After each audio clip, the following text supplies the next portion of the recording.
My name's JP. I was born in Charlotte, North Carolina. I'm currently living in Pennsylvania. I've lived in multiple states throughout my life and had even more doctors.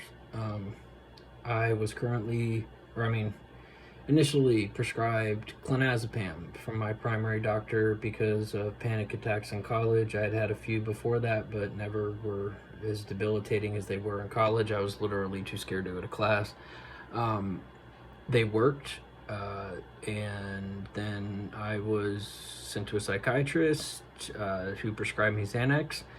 Worked better. Over the next 5 years, I maxed out at 6 milligrams a day, 2 milligrams 3 times a day, which anybody could probably tell you, even if you don't know much about benzos, is astronomically high, which at that point the doctors weren't willing to write higher doses, and I don't think it would have mattered anyway. My tolerance had been reached.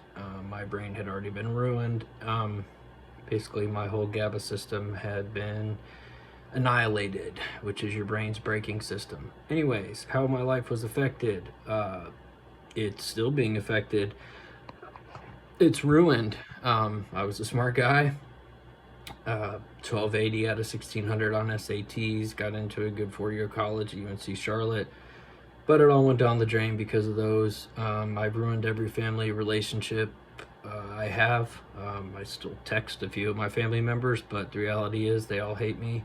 And within the last 6 months, I had a girlfriend that I had for 4 years and lived with her and had a 12-month lease in an apartment. And I went to visit my grandfather on his 90th birthday in Las Vegas, and I got a generic text message sent to me saying she had moved out, and I came back to Colorado, and sure enough, she had.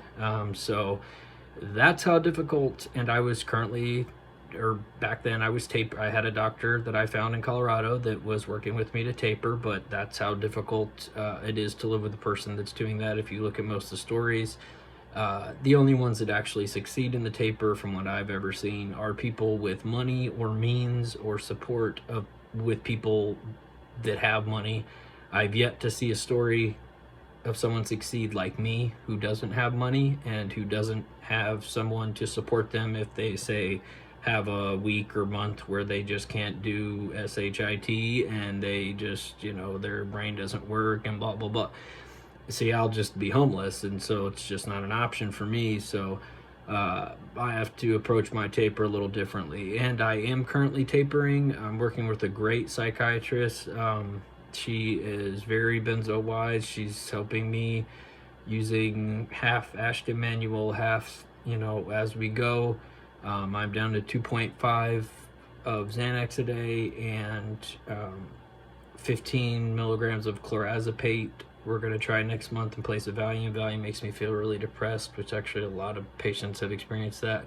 But any longer acting benzo, if you're on Ativan or Xanax, is the way to go for a taper. As far as you don't just cut the short acting one out immediately, but you gradually go over to that, because you cut out the interdose withdrawal, you cut out the amount of times you have to take a pill a day, and it's just easier on your blood levels. Yeah, it's affected my life.